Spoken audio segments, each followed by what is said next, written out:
Hello everyone. In this lesson we will answer the question, what exactly is WordPress? The boring, soulless answer is that WordPress is a free tool that helps us create websites and blogs. Okay, but humans don't learn from boring, soulless answers, right? We learn from real-world examples. So in this lesson, I'm going to share my screen and visually show you what WordPress is. It's important to point out that in this lesson, I do not want you to worry about following along step by step on your computer. In our next lesson, you'll get your hands dirty and learn how to set up your own WordPress website that you are the owner of. Okay, but in this current lesson, I want you to take your hands off the keyboard, sit back, relax, and just watch. So right now we're looking at a completed example of a WordPress website. I think that oftentimes the best way to understand something is to begin by looking at a finished product and dissect it.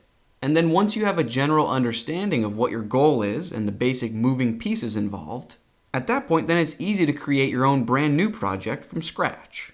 So here we see the home page of this example website, and up in the header we see links to different pages. So if I click on About Us, here's the About Us page. It's got a bit of text, an intro video, a photo, a bit of text.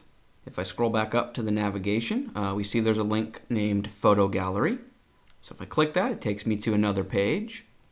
This page is dedicated to all of these different photographs. And if we click on one of these thumbnail versions, a larger full screen version appears, and then we can click these arrows down at the bottom to cycle through the photos. Or we could click this X in the top right to close out of the full screen preview. Okay, so that's the photo gallery page. In the header navigation, we also see another link named Travel. So if I click that, this travel page is a collection of different stories or posts related to travel. So first we see Trip to the Midwest. If I scroll down further, we see Trip to the West Coast. And finally, Trip to the East Coast. And let's say a visitor of this website was interested in the Trip to the West Coast story. After they read this initial paragraph, they could click on this Continue Reading button, and that would take them to this new page with the full story. Back up in the header navigation, we also see we have a page named Recipes. So if I click on that, it's similar to the travel page. So now we have a collection of stories that are about recipes. So the first one is Greek salad. And we see another one, homemade French bread. And finally, easy spaghetti. And again, if we are interested in any of those, we could click on the Continue Reading button or the title itself. Back up in the header navigation, finally, we have a page named Contact Us. So let me click on that. On this page, we see the company's telephone number, their address. If I scroll down a bit, we see an interactive Google Maps widget. This allows you to show your visitors where your corporate office is or something along those lines. If I scroll down further, we see a contact form that visitors can fill out. So they enter their name, their email, a subject line. They can choose the service they are interested in, so the reason they're contacting you. And then obviously they can type out a message to you and click Send. So that's the Contact Us page. If I scroll back up to the top and click on the logo here, that takes me back to the home page. And that's the website in a nutshell. Now, so far we haven't seen anything specifically related to WordPress. All we've seen so far is a typical website just like any other. So the question becomes, where and how does WordPress fit into the equation? Well, let's imagine we are the owners of this website and we want to make a few changes to it. So for example, if I click back to the About Us page, let's imagine we are not happy with this opening paragraph of text. We want to change it. We want to make a few edits to it. Now, the first thing we need to do is prove to WordPress that we are the owners of the website, right? Because this isn't Wikipedia. We don't want just anyone from the general public who visits our website to be able to edit our website. So to prove to WordPress that we are indeed the owners of this website, we need to visit the login page. So let me switch over to a new tab in my web browser. This is the login page for my WordPress website. For now, don't worry about how to navigate to this screen. We will cover that in detail in our next lesson.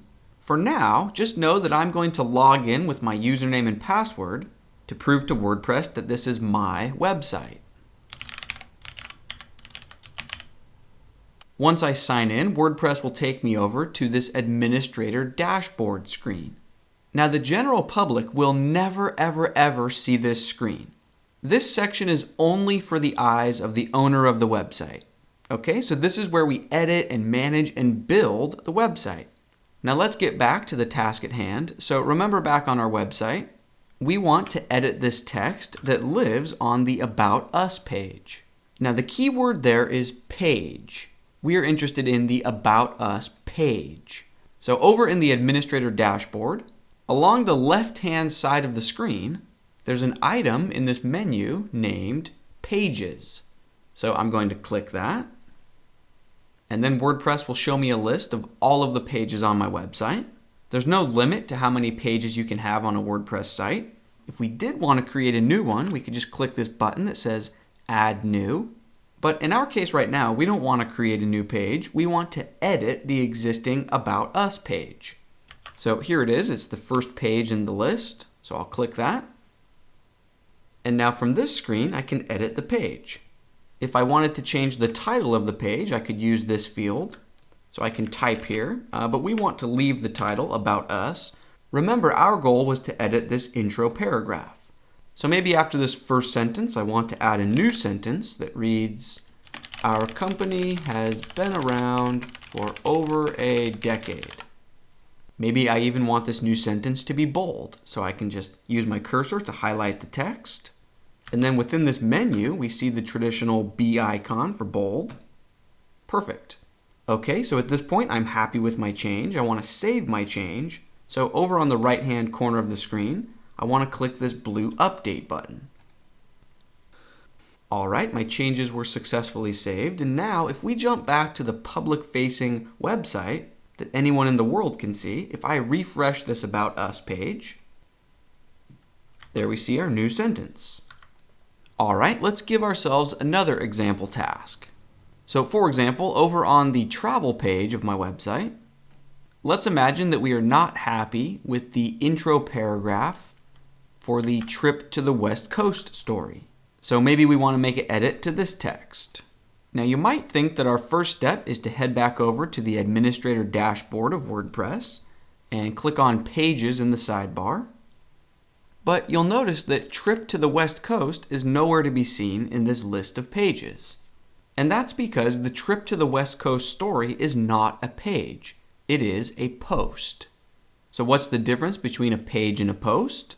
Well, I will explain the difference in about 10 seconds from now. But first, I just want to say that you don't need to worry about memorizing the difference right now in this lesson, because this is a topic that we will revisit again and again throughout the course. But for now, I will say that a page is an independent entity.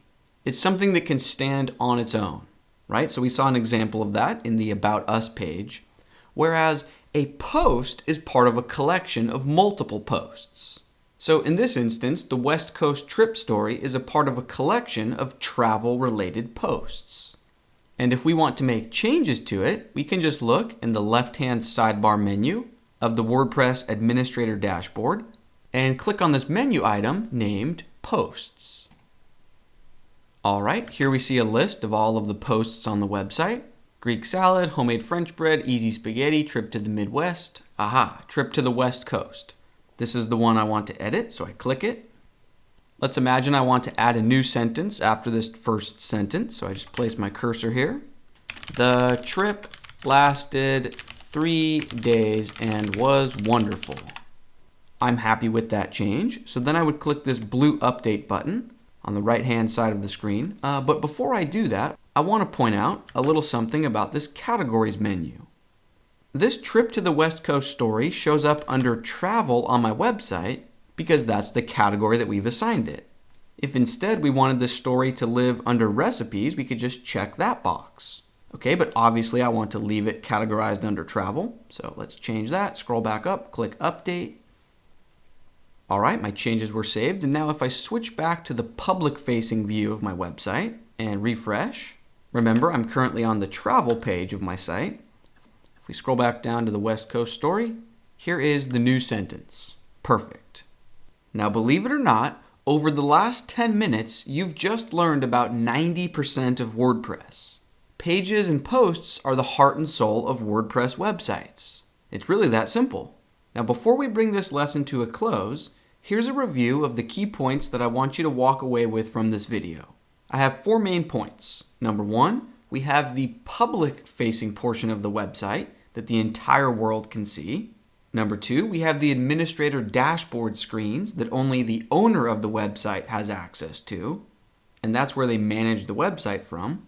Number 3, we have pages and we have posts. And our 4th and final point is one that I didn't verbalize until right now, but you may have picked up on it subconsciously. And that is that in WordPress, there's a separation between content and presentation. So what does that phrase mean, separating our content from our presentation? Well, let's define our terms. So content in this context refers to the titles of our pages and posts, and to the actual paragraphs of text, right? So content refers to our raw data. Presentation refers to the design of our website. So the colors, the spacing, the layout, the fonts, typography, the header, the footer. You get the point. Presentation refers to design or stylistic choices. Now in this lesson, we only saw examples of how to edit content. We did not learn how to edit presentation. Don't worry, you can definitely edit the presentation of WordPress websites. You are not locked into this design or theme. We'll learn how to change our presentation later on in the course. But I did want to mention that concept of separating content from presentation as early in the course as possible, because it's a big part of what makes WordPress so powerful and flexible. And it's an idea that we'll circle back to many times in the course. All right, that's going to do it for this lesson. In our next lesson, you'll learn how to create your very own new WordPress website. It will start out as a completely empty, blank canvas, but you'll be the administrator of it. It'll be your blank canvas to work with. Also, I will be hitting the metaphorical reset button, and I'll start with a brand new empty WordPress website as well, so that way you and I can move forward together step by step. I'm excited to start rolling along and seeing what you'll create with WordPress. Let's keep things moving, and I'll see you in the next lesson.